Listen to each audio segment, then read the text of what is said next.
In the beginning, before the passage of time had even begun, there existed only a vast and formless void. There was no sound, no light, no movement, only stillness and silence, stretching endlessly in all directions. It was a realm untouched by creation, absent of color, texture, or form. But from within that deep, timeless silence, a voice stirred, a voice of unmatched authority and power. It was the voice of God, eternal and all-knowing, speaking into the nothingness. With divine command, he said, "Let there be light." And at that very moment, as if the universe held its breath and exhaled, light exploded into being. It was not just light in the physical sense, it was the very essence of clarity, understanding, and life itself. Darkness recoiled, pushed aside by this radiant brilliance that illuminated the void and defined the contours of space for the first time.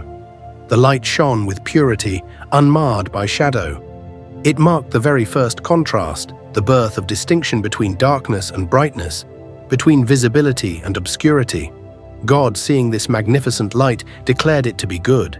It pleased him, for it was the first stroke on the canvas of creation, a masterpiece just beginning. He named the light day, and he called the darkness night. From this divine act, the first rhythm was born, a cycle that would govern time, growth, rest, and renewal for all things to come. As light slowly faded into darkness once again, the first day drew to its close. But it was no longer a world of nothingness. It was a world with light, with time, with purpose. The creation had begun. After the light had pierced the darkness and the first day had dawned, the second day began with the earth still cloaked in mystery. Beneath the newly created light, the earth was covered entirely by vast, churning waters, wild, untamed, and deep beyond comprehension.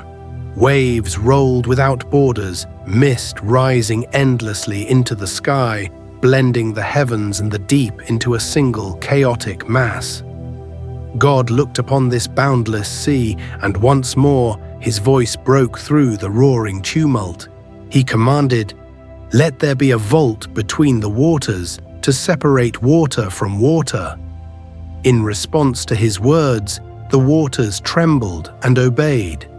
A great expanse began to stretch out above, rising higher and higher, parting the upper waters from those below. The vault was not merely an empty space, it was a majestic dome, a canopy reaching across the whole world, holding back the upper waters like a vast invisible ceiling. This expanse became the sky, and it shimmered with an ethereal blue glow as the light from the previous day filtered through mist and cloud.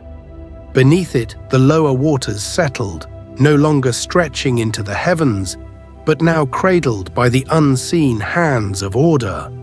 What had been a shapeless flood was now divided by design, purposefully separated by the wisdom of the Creator. God named this magnificent vault heaven. It would become the place where clouds would form, rain would fall, and birds would someday take flight. The air itself had been made, a breath between the seas, a sacred space for future life to move and flourish. The beauty of this division lay not only in its function, but in its elegance. The sky stood as a testimony to balance and harmony, a silent expanse declaring the Creator's intention to bring order from chaos. And so, evening came and morning followed. The second day concluded, and above the earth the heavens remained, a quiet, endless vault awaiting what was still to come. As the third day began, the earth was still submerged beneath the mighty waters, and the sky stretched peacefully above. The scene was one of vast potential, beautiful yet incomplete. The Creator, in his wisdom, knew that something more was needed. Then God spoke again, his voice resonating with authority across the deep. "Let the water under the sky be gathered to one place, and let dry ground appear." At his command, the waters shifted with urgency. Tides surged and swirled, pulling back, retreating into great basins and valleys that were forming beneath them. From the depths rose solid ground, land that had never before been seen. Mountains emerged like sleeping giants, valleys dipped low, and vast plains stretched out like open arms. God called the dry ground earth, and the gathered waters he named seas. The land was firm beneath the sky, and the seas danced under the light that had once banished the darkness. Both were vast, magnificent, and perfectly positioned, crafted with divine precision. And God saw that this was good. But the land was not meant to remain barren. God, the author of life, gave another command. Let the earth produce vegetation, plants yielding seeds and trees bearing fruit, each according to its kind. And just as he spoke, the land stirred to life. Grains pushed upward through the soil, tender leaves unfurling to the sky. Flowers in brilliant colors burst forth like paint upon a canvas. Trees rose strong and tall, their branches stretching toward the heavens, heavy with fruit.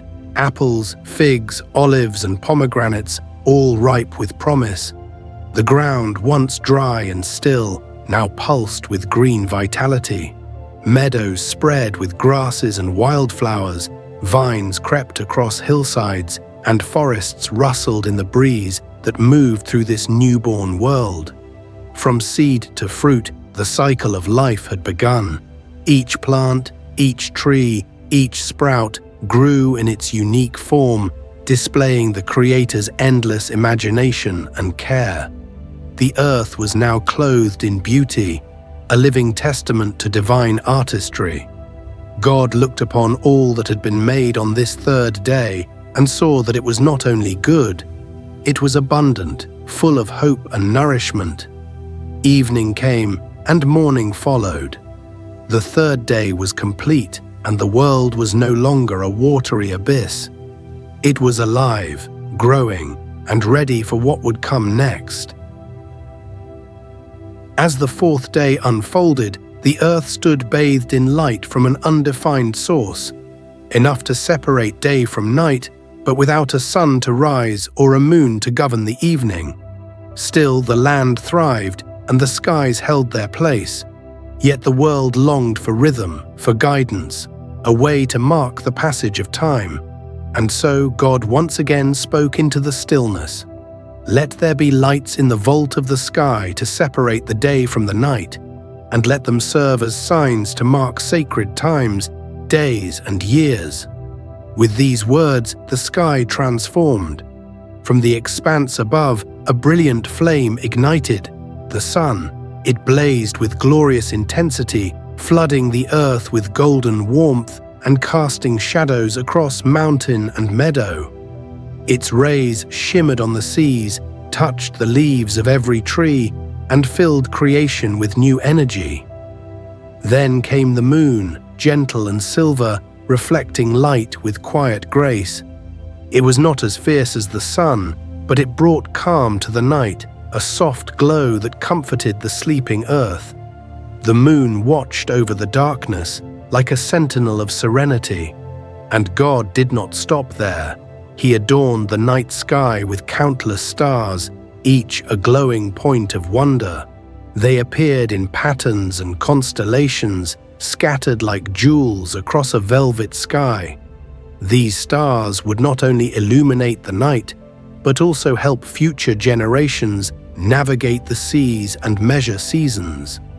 The heavens now danced with light, daylight ruled by the sun, and nightfall adorned by moonlight and starfire. A divine clock had been set into motion, marking time and guiding all life that would come to depend on its rhythm. And God saw that it was good, not just functional, but breathtaking. The sky became a tapestry, painted with motion, pattern, and purpose. Evening came, and morning followed. The fourth day concluded.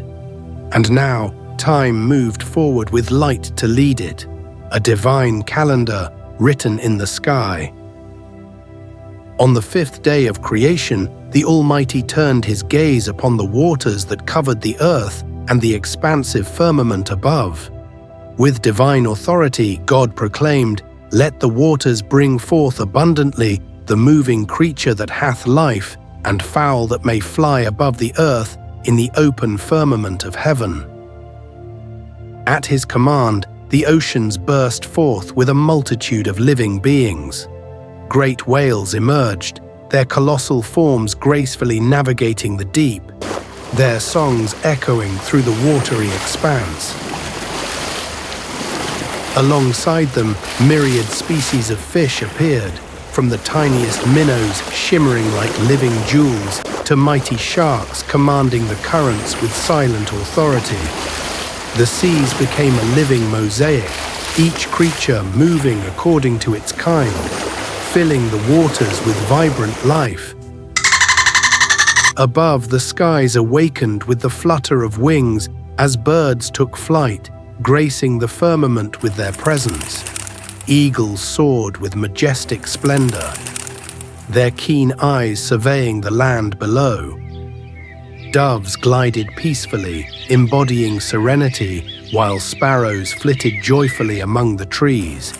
Each winged fowl, crafted in perfection, added to the symphony of creation, their songs harmonizing with the whispering winds. God beheld these creations and saw that they were good. Blessing them, he said, "Be fruitful and multiply, and fill the waters in the seas, and let fowl multiply in the earth." Thus, the waters and skies were enlivened with creatures, each thriving in their ordained realms, a testament to the Creator's boundless imagination and wisdom. As evening descended and morning dawned, the fifth day concluded, leaving a world enriched by the wonders of the sea and the sky, each element reflecting the glory of its Maker. As the sixth day dawned, the earth stood rich and vibrant, adorned with lush vegetation and resonating with the songs of birds and the whispers of the wind. Yet the land awaited its inhabitants to complete the tapestry of creation. Then, with a voice of boundless authority and creativity, God proclaimed, "Let the earth bring forth the living creature after his kind, cattle and creeping thing, and beast of the earth after his kind." And it was so. At his command, the soil trembled with anticipation, and life sprang forth in myriad forms. Majestic elephants emerged, their tusks gleaming in the sunlight as they trumpeted their arrival. Sleek cheetahs stretched and yawned before sprinting across the plains with breathtaking speed. In the forests, bears lumbered among the trees, while squirrels darted from branch to branch, their bushy tails flicking with agility. The grasslands became home to vast herds of antelope and bison, moving in unison like waves upon the sea. Even the smallest of creatures took their place in this grand design. Ants marched diligently in lines, carrying provisions to their intricate underground colonies. Bees buzzed from flower to flower, pollinating blossoms and producing golden honey. Each creature, from the towering giraffe to the tiny field mouse, was crafted with intentionality and purpose, embodying the diversity and richness of the Creator's imagination. They filled every corner of the land, from the highest mountains to the deepest valleys, each thriving in their designated habitats. God observed this flourishing menagerie and saw that it was good. The earth now pulsed with the rhythms of life, a harmonious symphony of movement and sound. Evening came and morning followed.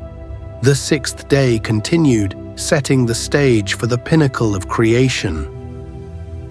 Amidst the vibrant tapestry of life that now adorned the earth, the Creator prepared for his most profound act. With deliberate intent, God declared, "Let us make man in our image, after our likeness, and let them have dominion over the fish of the sea, and over the fowl of the air, and over the cattle, and over all the earth, and over every creeping thing that creepeth upon the earth." From the rich soil of the earth, God shaped the form of a man, sculpting him with care and precision. Every sinew, every bone, every feature was crafted to reflect the divine image. Then, leaning close, God breathed into his nostrils the breath of life. In that sacred moment, the man became a living soul, his eyes opening to behold the wonders around him. God named him Adam and placed him in a garden of unparalleled beauty, Eden. This paradise was a sanctuary of lush greenery, vibrant flowers, and crystal-clear streams that meandered through the landscape. Trees heavy with fruit provided sustenance, and the air was filled with the melodies of birds and the gentle rustling of leaves. Adam was entrusted with the stewardship of this haven. God instructed him, "Be fruitful and multiply, and replenish the earth and subdue it, and have dominion over the fish of the sea, and over the fowl of the air, and over every living thing that moveth upon the earth." In the heart of Eden, amidst its unparalleled beauty, Adam found purpose in his work. The Lord God took the man and put him into the Garden of Eden to dress it and to keep it. The garden flourished under Adam's care, each plant and tree thriving as he tended to them. God, in his goodness, provided abundantly, saying, "Of every tree of the garden thou mayest freely eat." Yet, amidst this abundance, one command was given, "But of the tree of the knowledge of good and evil thou shalt not eat of it, for in the day that thou eatest thereof thou shalt surely die." This command was not merely a prohibition, but an invitation to trust and obedience. It established a relationship built on love and respect, where Adam's choices mattered. God's instruction was clear, setting the boundaries for a harmonious existence within the garden. The tree stood as a symbol of free will, a testament to the genuine love God desired from his creation. Adam's daily communion with God in the garden fostered a deep bond, one that was pure and unblemished. They walked together, conversed, and shared in the joy of creation. This relationship was the foundation of humanity's purpose: to love, honor, and obey the Creator. As the sixth day drew to a close, God surveyed the entirety of his creation. And God saw everything that he had made, and behold, it was very good. The earth, with its diverse landscapes, teemed with life, from the towering mountains to the vast oceans. From the dense forests to the open plains, every corner reflected God's glory. The animals, each unique and purposeful, filled the earth with movement and sound. Humanity, created in God's image, stood as stewards of this magnificent world, entrusted with its care and preservation. This creation narrative serves as a timeless reminder of our origins and our responsibility. It calls us to recognize the sacredness in every living thing and to cherish our connection with God, each other, and the world He has made. As we journey through life, may we remember that creation is not just a moment in time. It is a continuous gift we share every day. Thank you for joining us on this journey. Remember, creation is not just a moment in time. It is a continuous gift we share every day.